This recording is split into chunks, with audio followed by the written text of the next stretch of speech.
"If you sew this dress, I'll take you to the ball," mocked the prince, but she created a masterpiece. "Before we begin this beautiful period romance story, tell me in the comments where you're listening from. I love knowing where you're joining me from." The air inside the atelier was tense and alive, filled with the whisper of thread and the rhythm of needles tapping against fabric. Amélie Durand bent over her work table, her brown hair pulled into a modest knot, her hands moving with silent precision. The other seamstresses spoke in low voices, laughing now and then, but Amélie rarely joined them. Her stitches were her words, her silence was her armor. Around her, piles of silk and lace waited for the royal ball of Versailles, a celebration that would gather every noble name of France.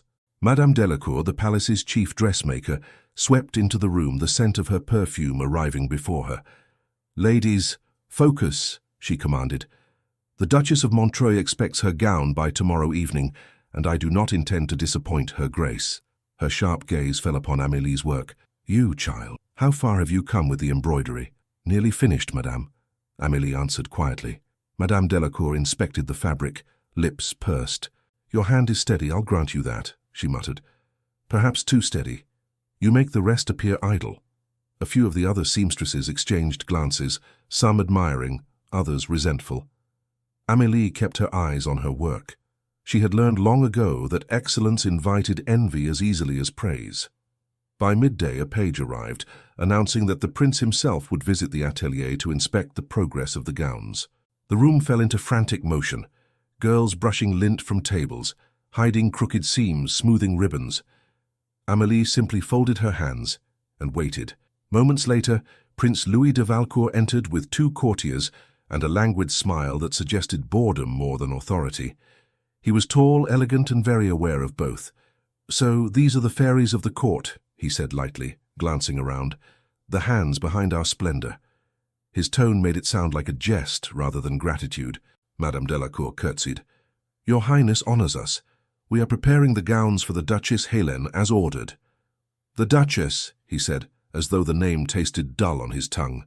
His eyes wandered across the room until they stopped on Amélie. She had not looked up, though she felt his gaze like heat against her skin. "And who is that one? The quiet mouse in the corner?" "A helper, Your Highness," Madame Delacour replied quickly. "The daughter of one of the laundresses. She assists with smaller details, hemming, finishing touches." "A helper," he repeated, stepping closer. "She does not look like one." Amélie rose, curtsying politely. "Your Highness?" The prince studied her, his amusement deepening. "Tell me, what is your name?" "Amélie Durand." He tilted his head as though testing how the name sounded in his mouth. "Durand. A good, simple name. Tell me, Mademoiselle Durand, are you skilled with the needle?" "I have done my best to learn, sir." "Your best? That sounds humble. Tell me, could you sew the gown of a duchess?" Madame Delacour stiffened. "Your Highness, such work requires—" "I am not asking you, madame," he interrupted, eyes still fixed on Amélie. "Could you?" Amélie hesitated. She could feel every gaze upon her, waiting for her to falter. "If it pleases your Highness, I could try." The prince smiled. "Try. A dangerous word. I prefer promises." He turned to the courtiers, his voice loud enough for all to hear. "Let us amuse ourselves. This morning the Duchess's gown was delayed, was it not? Too many ruffles, too little inspiration." Laughter rippled through the group. He looked back at Amélie, eyes glinting with mischief. "Then here is my proposal. If you sew this gown before the sun sets, I shall take you to the ball tonight. Imagine it, the daughter of a laundress dancing beneath the chandeliers." The atelier went silent. Then, slowly, the laughter returned, sharper, crueler. One of the seamstresses covered her mouth to hide a giggle.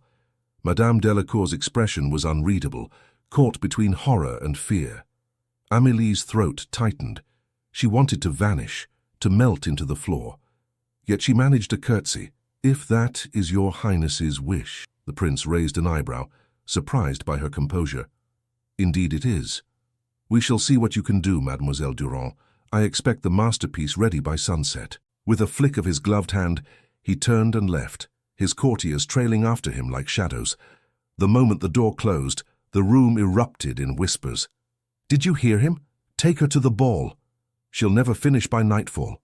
What arrogance! as if he'd truly keep his word. Amélie stood motionless, her cheeks burned, her hands trembling. Madame Delacour approached her slowly. "You understand, child, that you have embarrassed His Highness with your silence. You should have refused." "I could not refuse a prince," Amélie murmured. "Then you will ruin yourself," Madame Delacour said, voice low. "Still, if you wish to attempt this folly, the fabrics are there."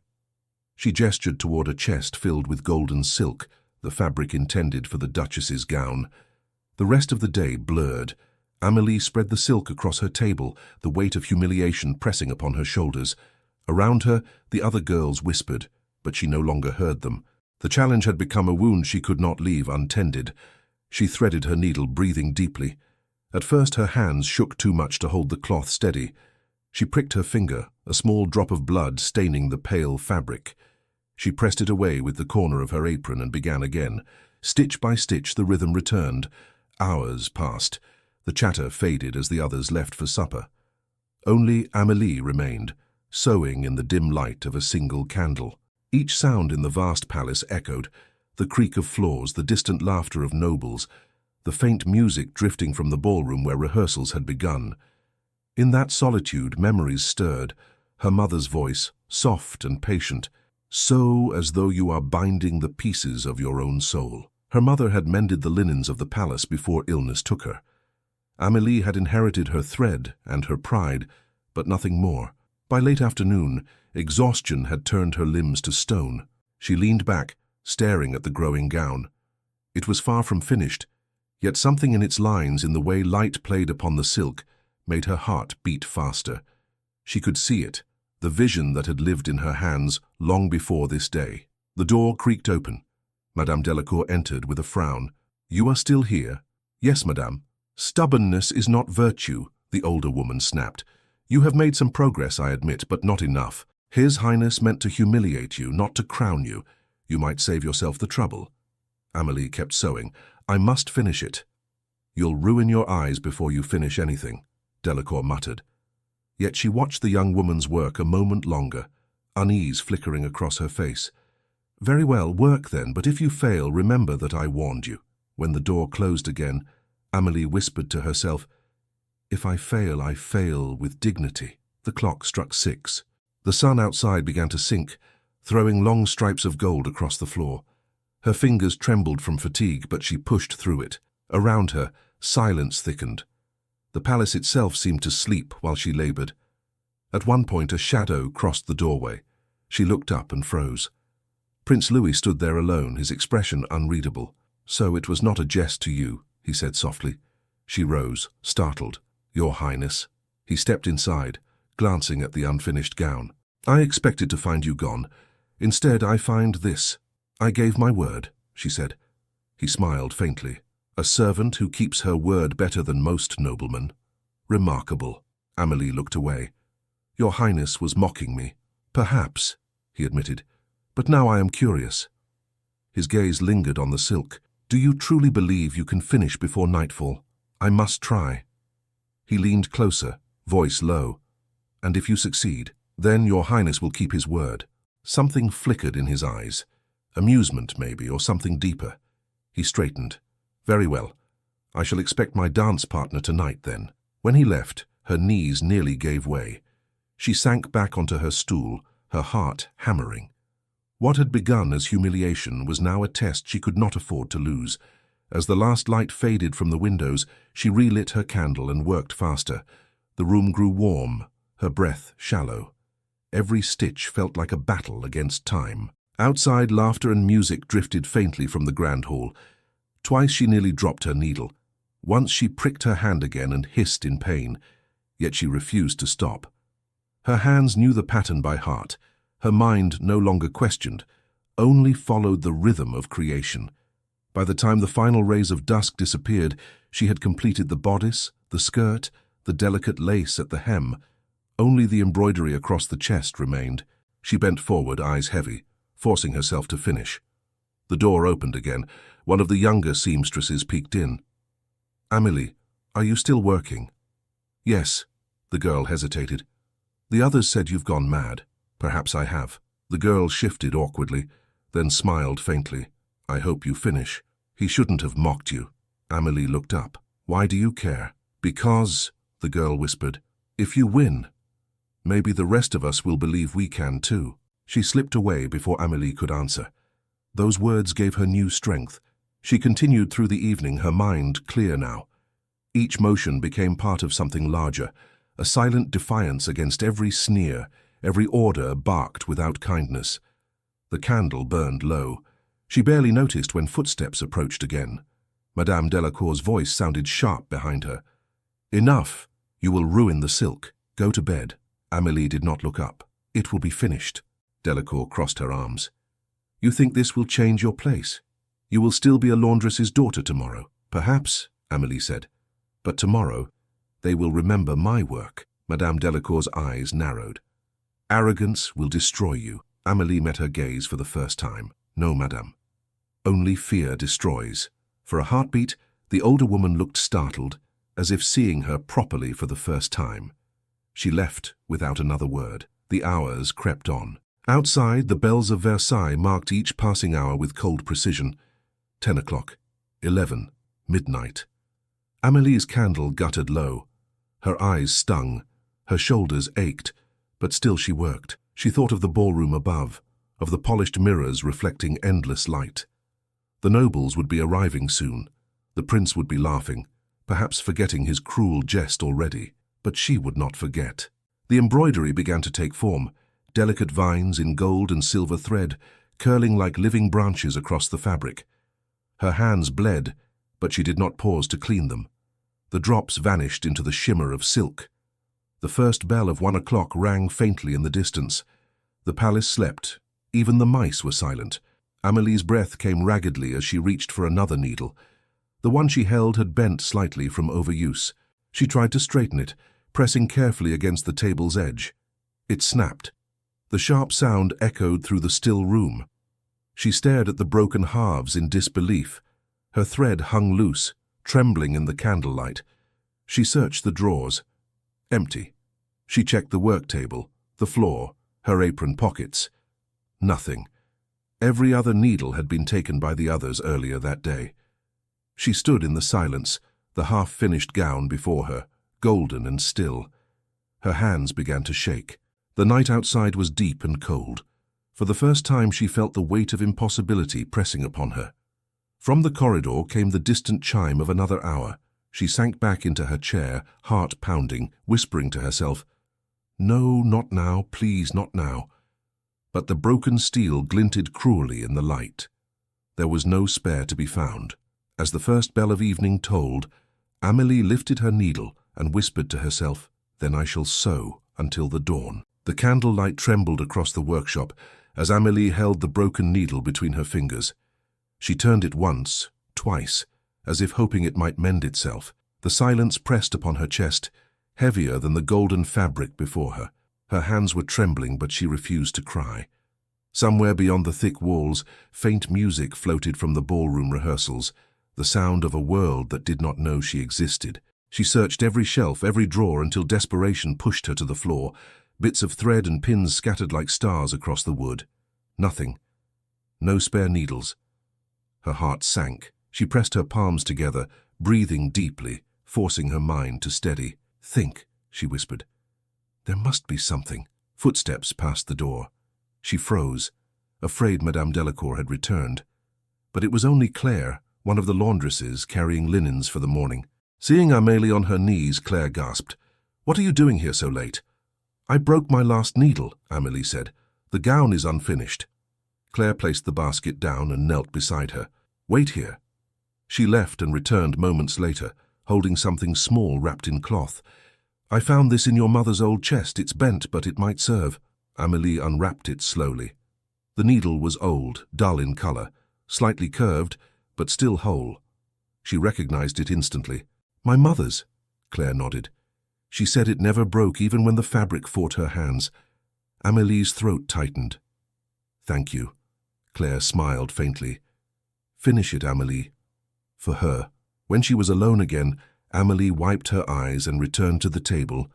The bent needle slid through the silk with difficulty, but it worked. Every stitch hurt her fingers, but she did not stop. The golden vines spread across the bodice like sunlight over frost. Outside, the sky began to pale. Dawn was near. Exhaustion clawed at her, yet she refused to rest. Each movement felt slower, heavier, but her resolve only grew stronger. She had promised herself she would finish, and she would.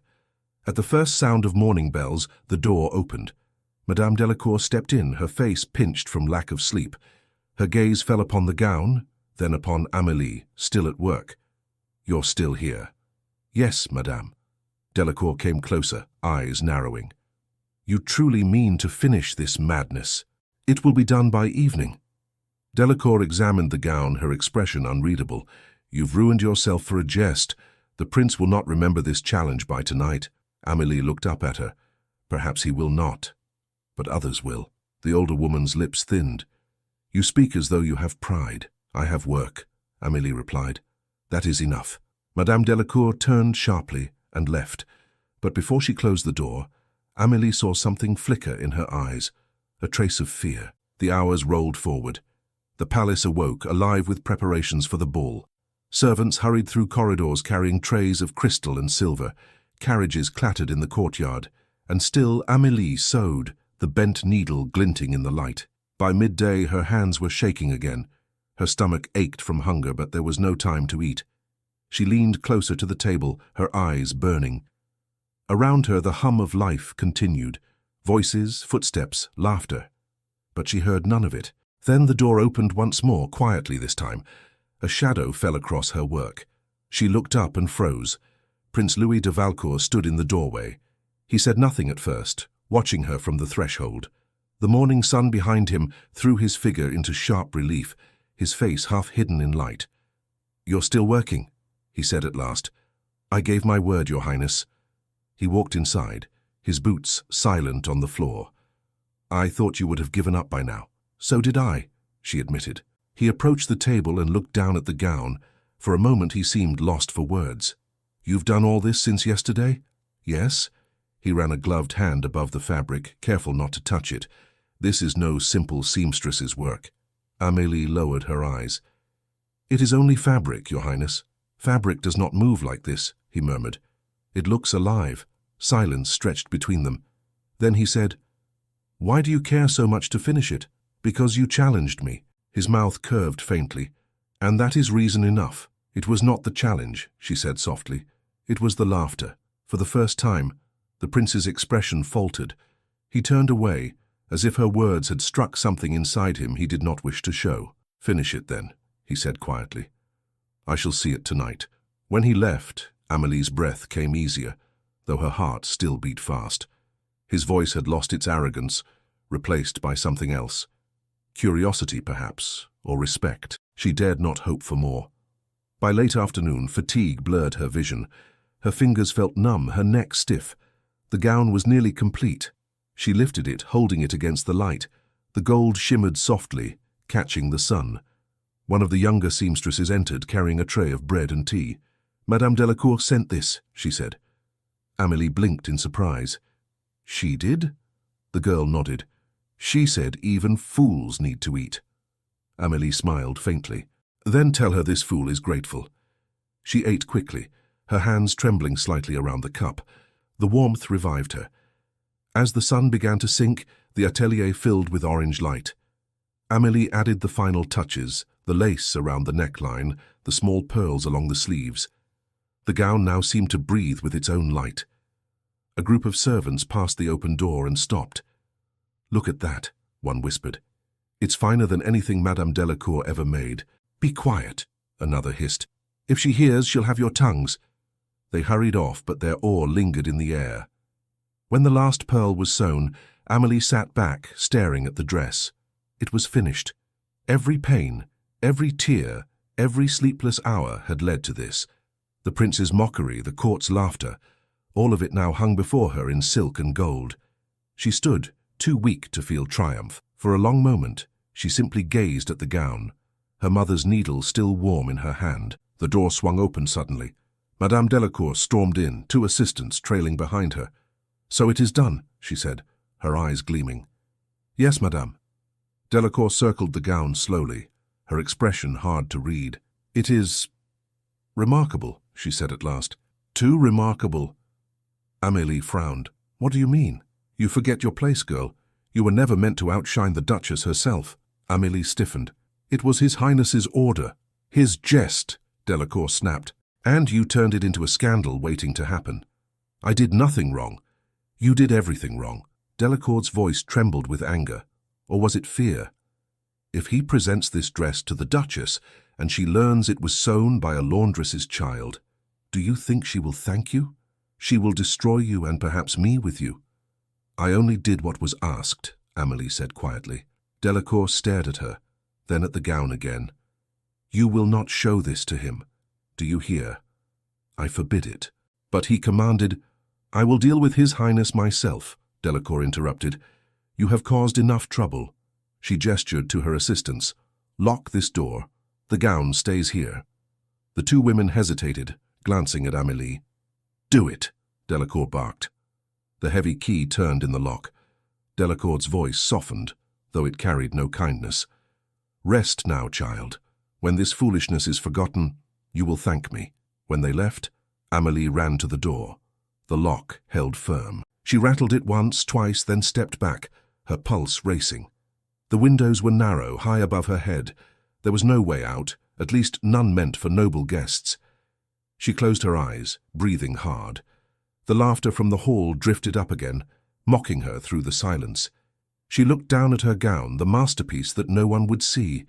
Then her gaze lifted to the far corner of the room, the small door half hidden behind shelves, leading to the servants' corridor. Few used it anymore. It was narrow, dusty, but not locked. Heart-pounding, she grabbed the gown, folded it carefully over her arm, and hurried toward the door. The passage smelled of stone and candle wax. Her footsteps echoed softly as she descended the hidden stairway. She emerged into the lower corridors of the palace just as the evening bells began to toll. Servants scurried past, carrying trays and bottles, too busy to notice her.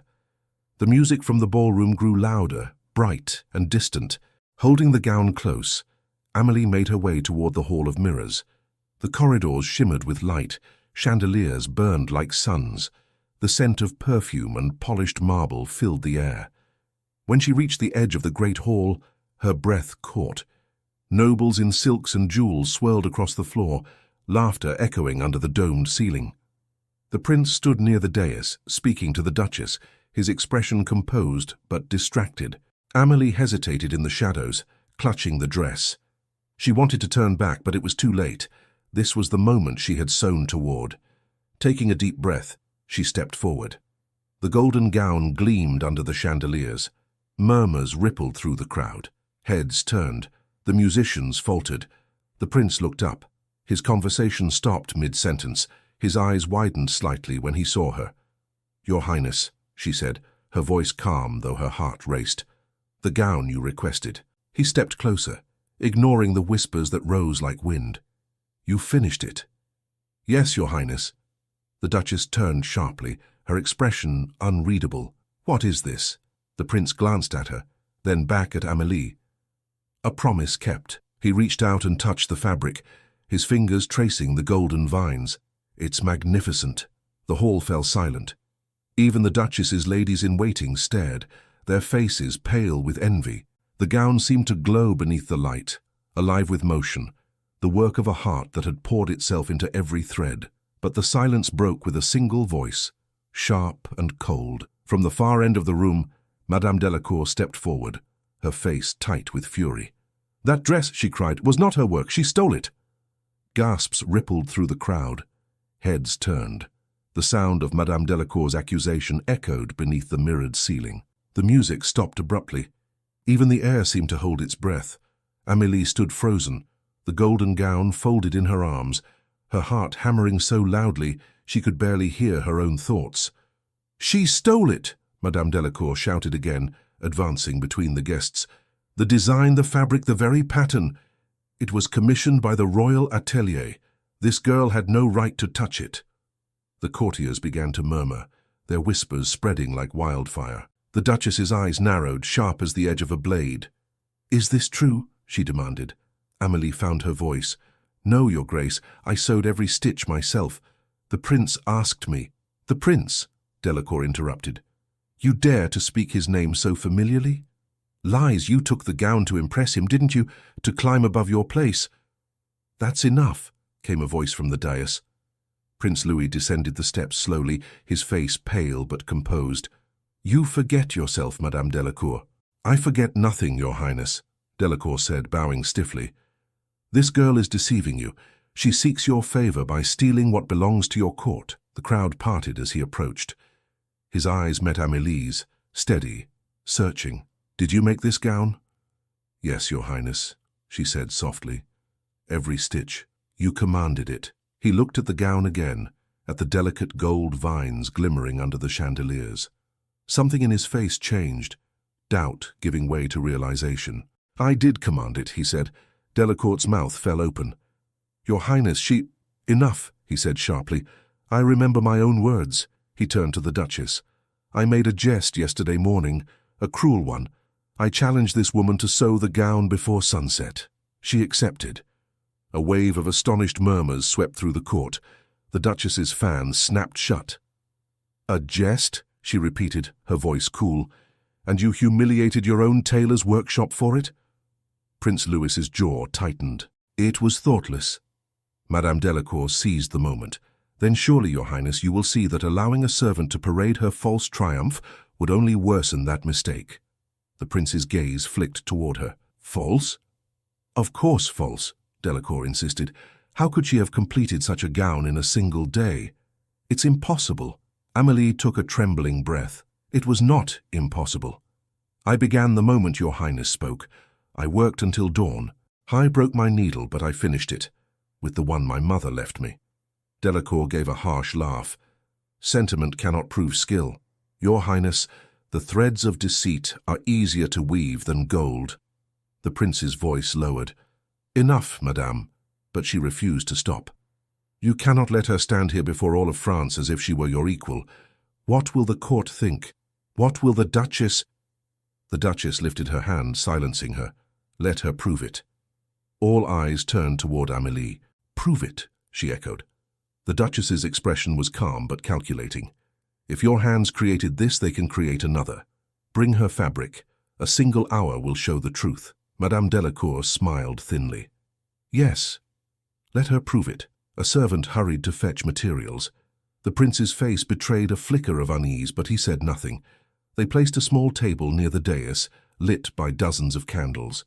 The Duchess gestured toward it. Begin. Amélie stepped forward, her heart pounding so hard it hurt. The courtiers pressed closer, eager for spectacle. Madame Delacour folded her arms, eyes gleaming. A maid handed Amélie a fresh needle and a spool of golden thread. She took them quietly, then glanced once at the prince. His expression was unreadable, but his gaze never left her. The room was utterly silent as she began. Her fingers trembled only for a moment before settling into rhythm. The thread slipped through the silk, smooth and sure. The familiar motion steadied her. The whisper of needle and cloth became her heartbeat. Delacour smirked. Watch closely. Her trick will show soon enough. Minutes passed.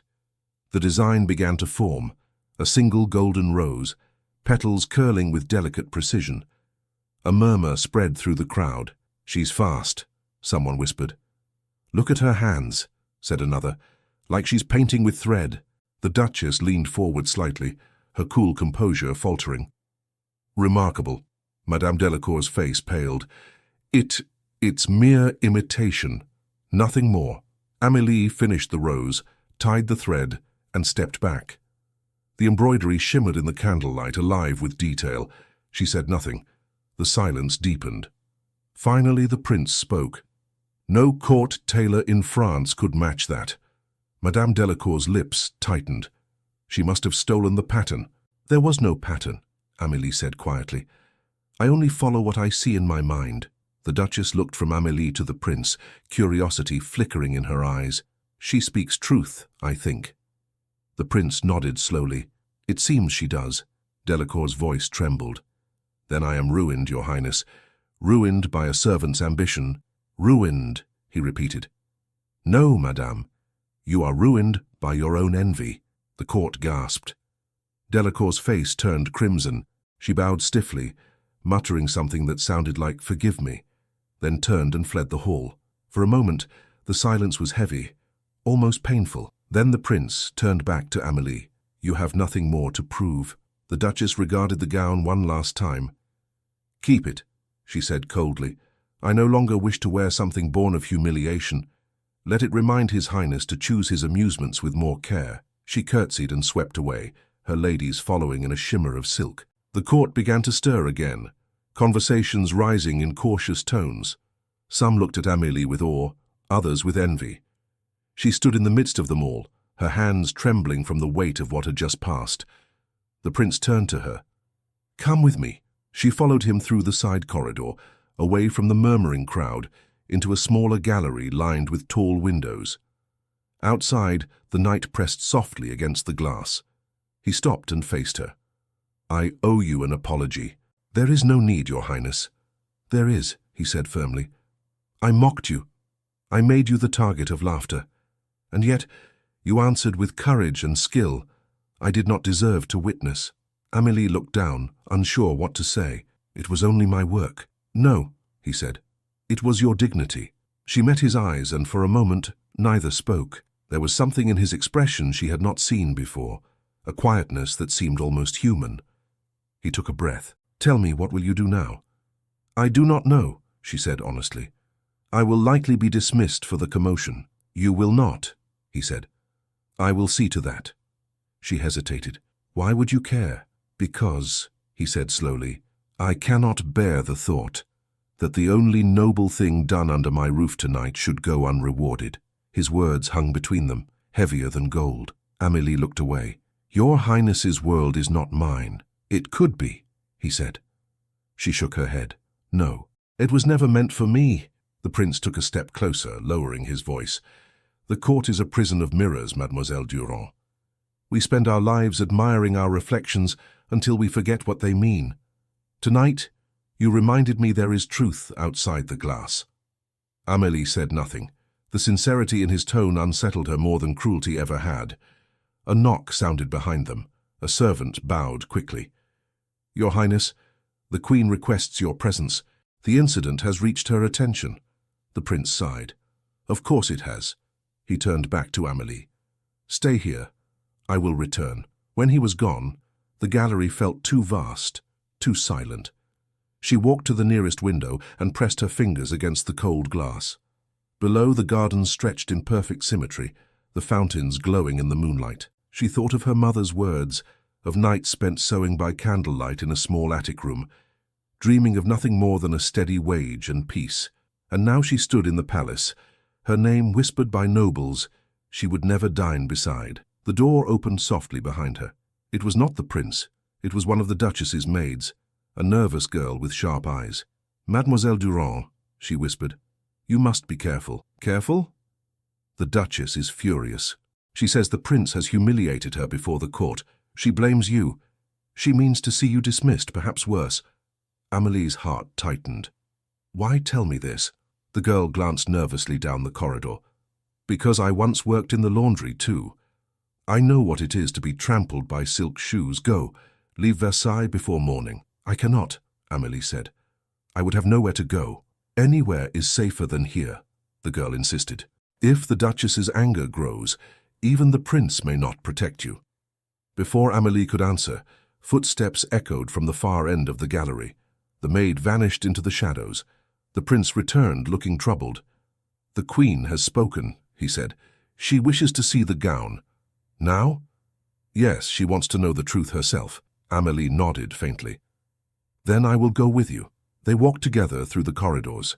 The palace had quieted, but clusters of courtiers still whispered in corners, their curiosity far from satisfied. When they entered the Queen's chamber, the air was heavy with perfume and candle smoke. The Queen sat at her writing desk, pale and regal, her expression unreadable. The prince bowed. "Majesty, this is Amélie Durand, the seamstress in question." The Queen's eyes moved slowly over Amélie. "So this is the girl who sews faster than time itself," she said. "Show me." Amélie unfolded the gown. The gold shimmered under the candlelight, and for a moment the Queen said nothing. She rose from her chair, approached, and touched the fabric gently. Exquisite, she murmured. And you made this alone? Yes, Your Majesty. The Queen's gaze softened. Then France has gained an artist. You will remain at court under my protection. Amélie's breath caught. Your Majesty? No argument, the Queen said, smiling faintly. Genius must not be punished for exposing foolishness. As for the Duchess, her pride will recover. She turned to the Prince. You, however, might consider better amusements in the future. He bowed. I understand, Majesty. The Queen waved her hand dismissively. Go. The ball must continue. Let this night end in grace, not scandal. They left the chamber together, both silent until the corridor opened once more into the Hall of Mirrors. The crowd had thinned. The music resumed faintly in the distance. Amélie looked up at the mirrors surrounding them. For the first time, her reflection did not frighten her. The Prince stopped beside her. It seems you have conquered Versailles, she smiled faintly. I only wish to keep my promise. And now? He asked. Now I wish to rest. He laughed softly. Tomorrow, perhaps, you may rest. Tonight, you must face the court once more. They are waiting to see if the Prince's jest ends in shame or wonder. She hesitated. And which will it be, Your Highness? He looked at her, eyes glinting beneath the chandelier light. That depends on how you wish the story to end. Before she could answer, a loud murmur rose from the far end of the hall. The nobles were gathering again, whispering, pointing toward the grand staircase. The Queen's herald had returned, carrying the gown high above his head for all to see. By order of Her Majesty, he declared, this creation shall be presented to the court as a work of art, and its maker honored before all. Applause broke out, tentative at first, then growing louder. Amélie stood frozen, the Prince at her side. Her name echoed through the room. But amid the applause she saw Madame Delacour standing near the pillars, her face pale with fury. The older woman turned and disappeared into the shadows, her expression promising that the matter was far from over. As the crowd pressed closer, voices rising in awe and admiration, Amélie's triumph glowed like a fragile flame, brilliant, beautiful, and one breath away from being extinguished. The applause still echoed through the Hall of Mirrors when Amélie found herself standing beside the Prince again. Her heart beat fast, though the evening's tension had begun to dissolve. The nobles' laughter no longer cut like knives, their whispers no longer spoke of mockery, but of astonishment. Everywhere she looked, eyes followed her, not in scorn but in awe. The Prince leaned toward her and said quietly, You've turned my jest into glory. You've made me the fool and the hero at once. Amélie gave a small smile. Then perhaps we are both redeemed, Your Highness. He laughed softly, shaking his head. No, only you are redeemed. I am merely forgiven. Before she could answer, the Queen's herald called for attention. The music stopped once more. The Queen herself entered the hall, radiant and calm, wearing no jewels but her crown. Let this night remind us, she said, that greatness is not born of blood, but of hands that serve with devotion. Mademoiselle Amélie Durand, you are to be granted a title in the Royal Atelier. From this day forward, your work belongs to the House of France. The nobles bowed. Amélie stood frozen, unable to speak. The Queen's smile was faint, but sincere. You may continue your service here under my patronage. I trust you will accept? Yes, Your Majesty, Amélie murmured. The Queen nodded and turned to the Prince. And you, Louis, will learn that words once spoken carry weight even when meant in jest. I expect you to remember that. He bowed deeply. I will, Majesty. When the Queen departed, the atmosphere shifted again. The ball resumed. Music swelling, laughter returning. But the mockery that had once filled the palace was gone. Everywhere Amélie passed, people curtsied or offered cautious smiles. She felt dizzy, overwhelmed by the sudden change. Near the edge of the hall, she paused to catch her breath. Claire, the laundress who had once helped her, appeared beside her carrying a tray of wine. They're all talking about you, she whispered. They say the Queen herself called you an artist.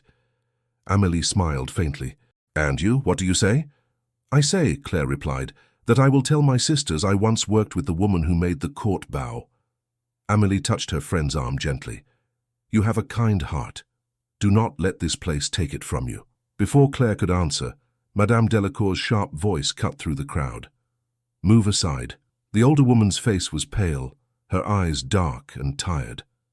Amélie braced herself, expecting another attack, but Delacour only stared at her for a long moment, then sighed. "You have destroyed me," she said quietly. "I did not mean to. You didn't need to mean it. Talent is cruelty enough." Delacour's gaze softened unexpectedly. "You have what I never did. Purity of purpose. Guard it well." Then she turned and walked away, her figure swallowed by the glittering crowd. Amélie watched her go, feeling an ache she hadn't expected. She had wanted victory, not another's ruin. The prince joined her, holding 2 glasses of wine. "You're pale," he said. "Drink." "I don't think I could swallow." He smiled. "You must. It's tradition. When a triumph is witnessed, the victor drinks. I am no victor." "You are," he said simply. "And I am witness." She took the glass and sipped. The warmth spread through her, calming her trembling hands. Across the hall, the orchestra began a new waltz. The couples moved gracefully, silks swishing in soft rhythm. The prince glanced toward the floor, then back at her. "I gave my word once," he said. "If you finished the gown, I would take you to the ball." Her breath caught. "You were jesting." "Not now." He held out his hand. "Dance with me, Amélie Durand." The room went still as she hesitated. The courtiers' eyes turned to them again, curiosity burning behind their masks of politeness. Then she placed her hand in his. The orchestra swelled. They moved onto the floor, the crowd parting around them. His hand at her waist was firm but respectful. His eyes held none of the arrogance she once despised.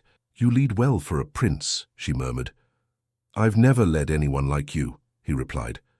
They danced in silence for a while. Around them, the mirrors reflected countless images of their movement. Servant and prince, seamstress and heir, 2 figures who should never have shared the same step. When the waltz ended, applause filled the hall again.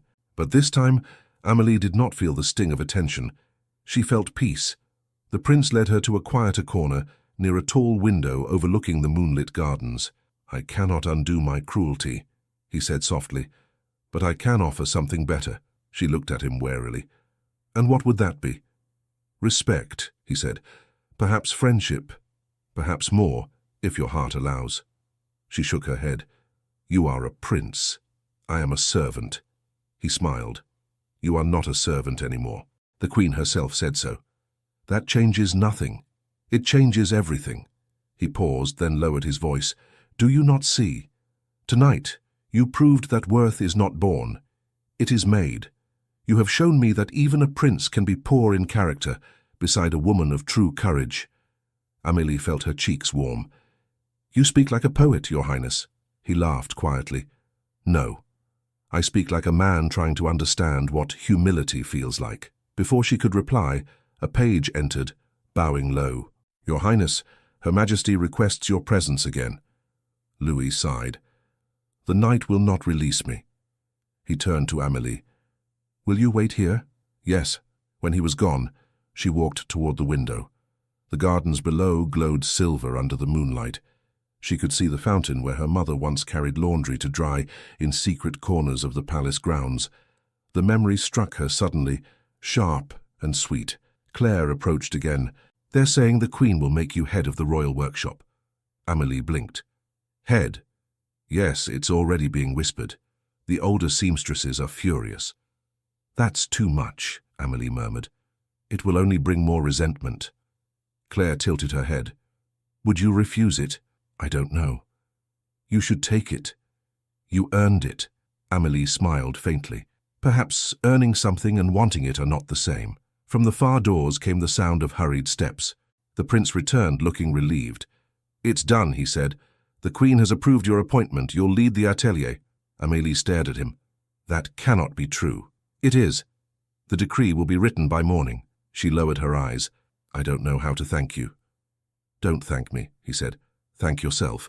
I merely stopped others from standing in your way." The orchestra changed tune again, a slower melody now, filled with warmth and promise. Louis looked toward the floor, then back at her. "Will you stay at Versailles?" "I have nowhere else." "Good," he said softly. "Then I'll see you often." Their eyes met, and something unspoken passed between them. The noise of the ball faded. The music seemed far away. For a brief moment the world narrowed to the quiet space between their breaths. She was the first to break it. "You should return to your guests, Your Highness. They are waiting. Let them wait," he said. But he stepped back reluctantly. "Tomorrow we will speak again. You'll have your workshop, and perhaps if you'll allow it, I'll come to see your work." "If I allow it," she said with a faint smile. He bowed slightly. "Until tomorrow, Mademoiselle Durand." He left her there, standing by the window with the moonlight pouring over her gown. For a long moment, she felt the strangeness of it all. The servant who had entered the palace through humility, now walking among nobles as their equal. When the crowd began to disperse, she slipped away from the hall and returned to the quiet corridors, where she had spent so many hours sewing in silence. The familiar scent of thread and fabric greeted her. Her hands brushed against the wooden table, where her mother's old needle still rested. She picked it up, tracing the metal curve gently. "You were right, Maman," she whispered. "Dignity never tears." A knock sounded at the door. The prince stood there, no longer in his ceremonial coat, but in a simple dark jacket. "I should have let you rest," he said, stepping inside. "But there was one thing I needed to say before the night ends." "What is it?" He hesitated. "When I first saw you, I thought only of amusement. I thought your silence was fear, but now I know it was strength. I owe you not only an apology, but gratitude. You've changed something in me I cannot explain. You do not owe me anything." He shook his head. "Perhaps not. Yet I cannot leave this night behind without asking, when you look at me now, do you still see the man who mocked you?" Amélie studied him for a long time. "I see a man who learned." His smile was faint, touched with humility. "Then I can sleep in peace." She stepped closer, her voice almost a whisper. "And I see something else." "What?" "That even a prince can be kind." He looked at her then, not as royalty, not as a master of others' fates, but as a man. "Amélie," he said quietly, "one day when this scandal fades and the court forgets, I would like to see you again, not as a subject, but as myself." Her heart raced. "You are speaking dangerously, Your Highness." "Perhaps," he said, smiling, "but I find I no longer care for caution." She lowered her gaze, unsure how to answer. He reached for her hand, but stopped halfway, letting it fall instead. "Forgive me," he murmured. "You deserve honesty, not confusion." "You've given both," she said softly. He laughed, a quiet, weary sound. "Then we are even." The clock struck midnight. The sound rolled through the corridors, marking the end of a night neither would forget. He bowed once more, his eyes never leaving hers. "Good night, Mademoiselle Durand. Good night, Your Highness." When he was gone, Amélie leaned against the table, her hand still warm from where his had almost touched it. The palace was silent now, the echoes of music fading into the vastness of its halls. She looked down at the golden gown folded beside her, its surface shimmering faintly in the candlelight. A servant's footsteps approached. It was Claire again, holding a sealed parchment. "This came from the Queen's chamber," she said breathlessly. Amélie took it and broke the seal.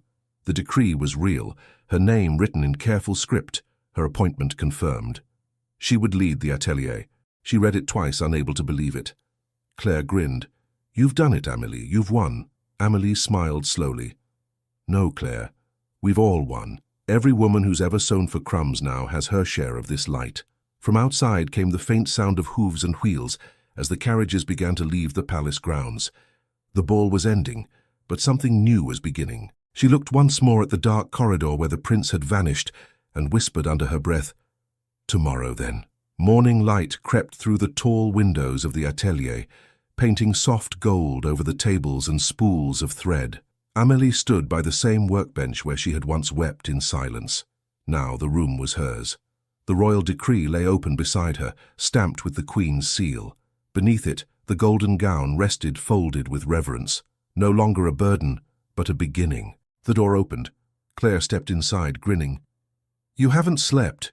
Amélie smiled faintly. "It seems I no longer remember how." "Everyone's talking," Claire said, walking closer. "The Queen's decree was read aloud at breakfast. You're the head of the atelier now." "I heard." "Are you proud?" Amélie looked around the room.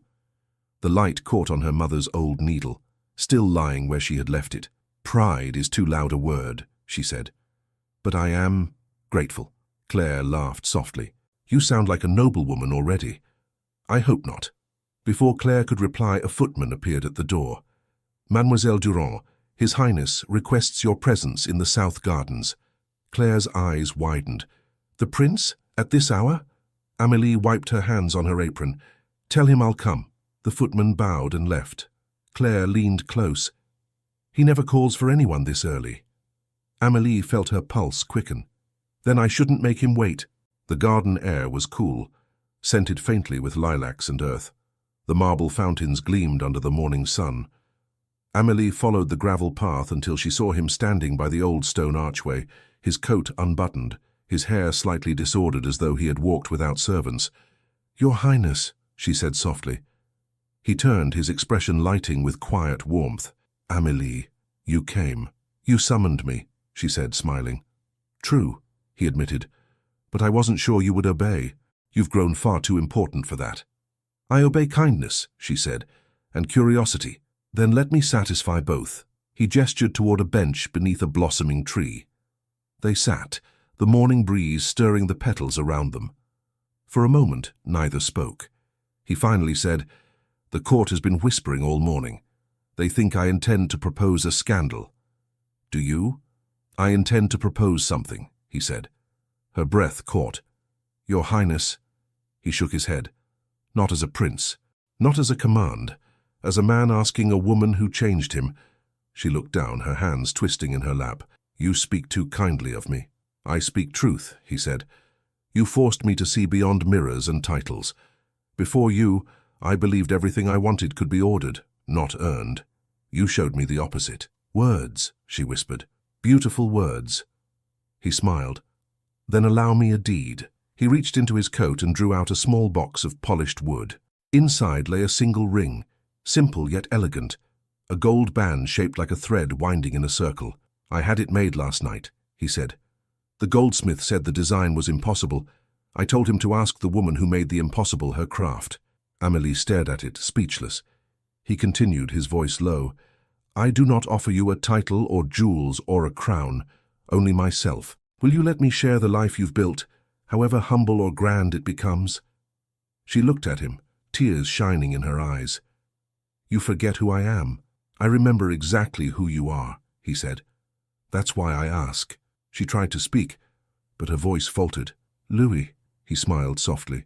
You've never said my name before. Should I not? I hope you never stop. Her laughter trembled with disbelief. The Queen will never allow this. The Queen has already approved, he said. She told me last night that France could use a prince who marries a heart rather than a title. Amelie's hand flew to her lips. She said that? She said more. She said your strength might one day save me from myself. He took her hand gently, his thumb brushing the seam of her palm. She's right. You already have. Tears slipped down her cheeks. You cannot mean this. I mean every word. But what of the court? They will mock you. They've mocked me before, he said. It will not kill me, but losing you might. The sound of the fountain filled the quiet. The morning light broke through the leaves, scattering gold across his face.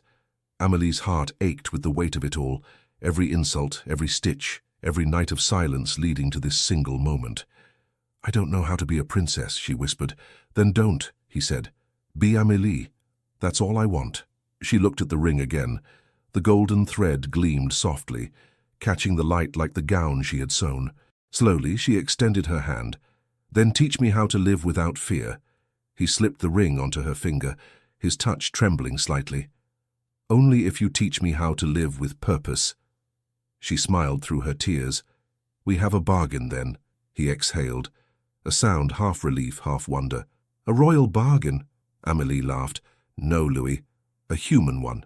He leaned closer, his hand still holding hers. May I? She nodded once. His lips brushed hers gently, the kiss soft and hesitant, as though afraid the moment might vanish. When they parted, she was trembling, not from fear, but from the quiet certainty that her life had changed forever. He stood, drawing her up with him. We'll tell the Queen together. She will expect a ceremony. She'll have it, he said, but first she'll have a story, and perhaps a smile. They walked side by side along the garden path, the palace rising before them like a dream made of stone and light. Servants paused to stare, but the prince's gaze never wavered from hers. When they entered the marble corridor, the queen was already waiting at the end, flanked by her attendants. "So it's true," she said, her eyes twinkling with quiet amusement. "You bring me a seamstress instead of a duchess." "Not a seamstress," Louis said. "The woman who made Versailles remember what beauty means." The queen smiled faintly. "Then I shall not stand in the way. France will gossip, but let them. It will remind them that grace is not measured by birth." Amélie curtsied deeply. "Your Majesty, I will serve faithfully. But if I am to stand beside him, let it be as myself, not as someone remade to fit this court." The queen nodded approvingly. "Then France will have a queen of honesty one day.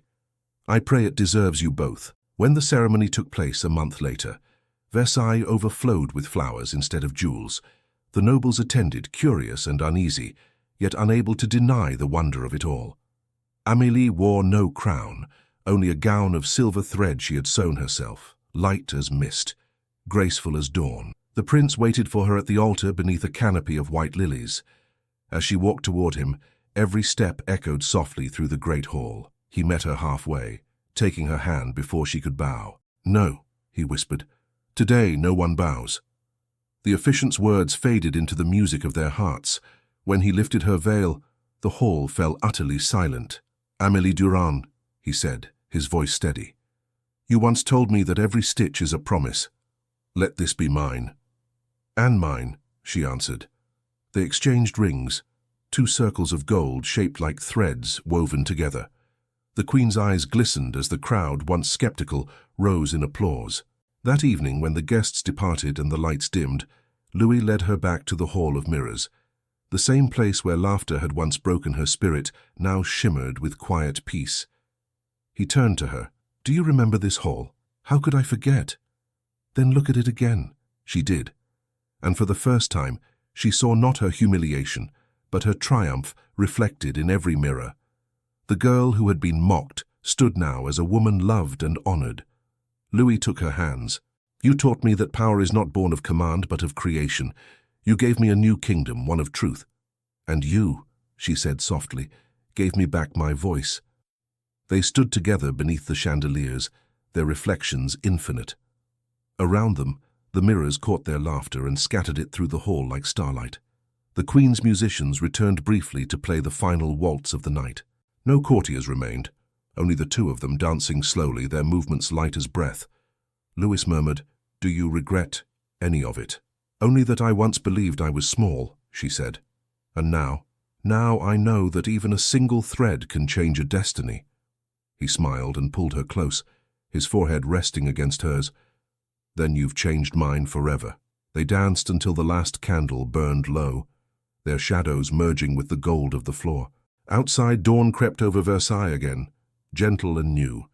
In the quiet that followed, he whispered, "Do you know what the courtiers call you now?" She shook her head.